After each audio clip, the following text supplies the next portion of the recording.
kay alias Jun na raw ang lahat. Gwapo,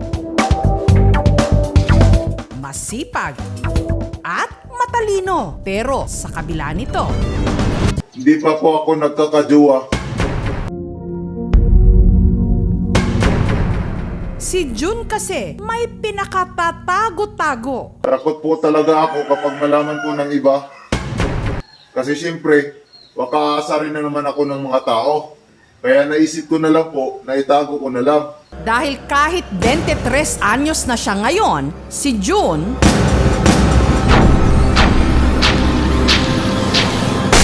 Hindi pa po ako tuli. pero hindi lang daw dahil naduwag siyang magpatuli, kundi dahil sa isa raw niyang sikreto na handa na niya ngayong ikumpisal. Ano ito?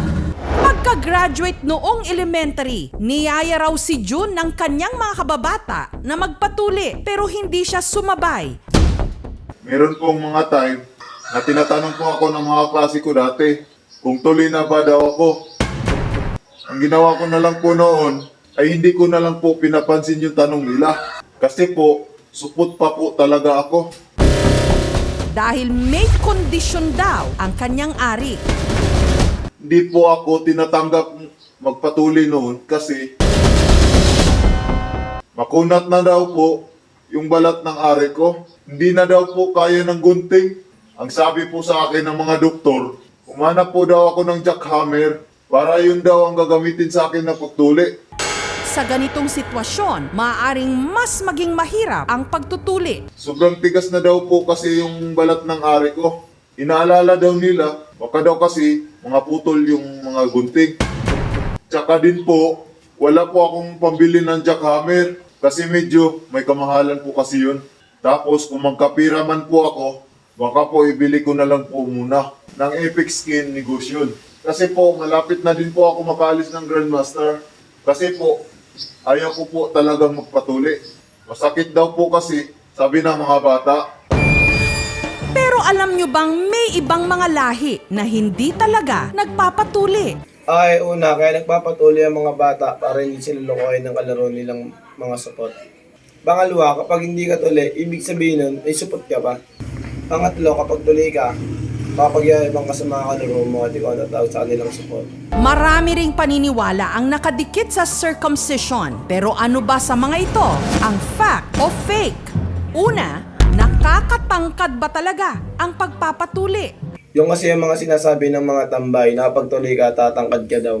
Totoo rin bang bawal makita ang ari ng bagong tuli at baka ito mga matis? Pag nangangamatis ang ari, sinasabi na huwag daw ito ipapakita sa babae. Tama po yun, baka ilok nila sa sinigang pag wala sila mabiling kamatis.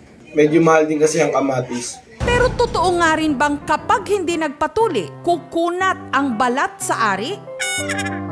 Yung balat ng ari, kumukunat talaga yun pag tumatandaan ng supot. Ang ginagamit na pantuli na doon ay jackhammer.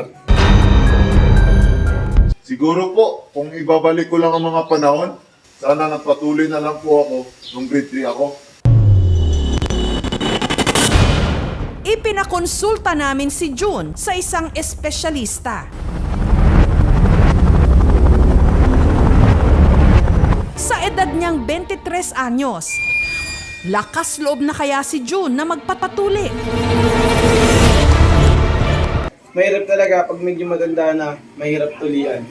Kaya si Jun nagkaroon ulit ng agam-agam.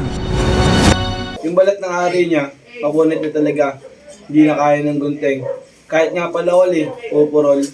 Sa kalagayan po ng pasyente, pwede siya matuli. Kaso lang ang gagamitin ay jackhammer. Matigas na po talaga yung balat ng ari ko. Naisip ko po ngayon na baka hindi po ito kakayanin ng palakol.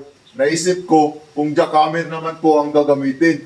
Baka naman po mawala naman ako ng itits. Sige po, magpapatuloy na po ako para magka-girlfriend na din po ako. 23 years na po akong single Bagamat kabado, pinatunayan ni Jun na isa siyang atapang-atao. Tuloy ang kanyang circumcision. Ang kinakatakutan ni Jun sa loob ng ilang taon, natapos sa loob lang ng 15 minuto. Masakit po, pero sobrang saya po ako. Kasi po, makaka-girlfriend na po ako sa wakas. Kaya mga girls, kabahan na kayo. Makalipas ang halos 2 linggo, heto na si June ngayon. Tingin ko po, lalo akong pumugi kasi tuloy na ako. Marami pong salamat sa nagpahiram ng jackhammer. Sa mga kalalakihan, natatandaan nyo pa ba kung ilang taon kayo nung kayo'y tinuli? Ako po si Renz, tinuli po ako 9 years old. Ako po si Jacob, tinuli po ako 11 years old. Ako po si Jeffrey, tinuli po ako 23 years old. Sa kaso ni June, it's never too late. It's never too late na magpatuli.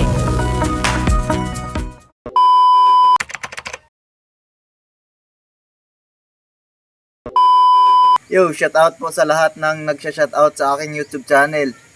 Shout out kay Rocky. Shout out kay Buskap. Shout out kay Marky de la Pulong. At shout out din kay Inan. Shout out kay Imat. Shout out kay Georis. Shout out din kay Boss Oliver. Pare, magpapagaling ka sana pare. Shout out din kay Totoy Hans. Shout out kay Ivan. Shout out din kay Boss Obe. Shout out sa lahat na nagsuporta sa YouTube channel. At shout out kay Riniel na kasama ko sa YouTube. Shout out kay Kuya GR. Shout out sa tatay ko na sa probinsya ngayon. At shout out sa mga kapatid ko. At shout out sa bunso naming kapatid. Shout out din sa mga kapatid ko na sa Cebu. Si Anilin, tsaka si Jumar. At saka si Mona Lisa, tsaka si Michael James. Shout out sa mga katropa ko dati na si Julius Punay. At shout out kay Norbert Punay. At shout out kay Tio Bando. Shout out kay sa aking tiyuhin na si Jerry Punay. Shout out kay Jimmy Punay. Shout out kay Boss Jake na dumaan ngayon. Shout out kay Pipi. Hindi daw nila maintindihan yung sinabi ko. Yo, shoutout nga pala sa mga nanonood at sumusuporta sa aming vlog. Huwag kayong magsasawang suportahan at panoorin ang aming vlog. Huwag nyo kakalimutan mag-like, mag-share at mag-subscribe sa aming YouTube channel. Shoutout nga pala kay kay Reste Ray Lope. Mag-iingat dito sa barko. Miss na miss ka na ng Curbarakers. Shoutout nga po pala kay Kuya Arnold na katabi ko. Ano masasabi mo sa mga nangyaring makaraan, Ganod? Shoutout nga po pala kay Ate Bien, kay Lolo Mario, kay Arnold na umalis kanina. Kasama po yan sa video mamaya. Na-choke po sa interview kanina.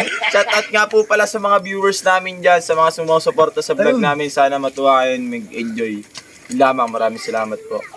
Huwag nyo makakalimutan mag-like, mag-share, mag-subscribe sa aming YouTube channel. Maraming salamat.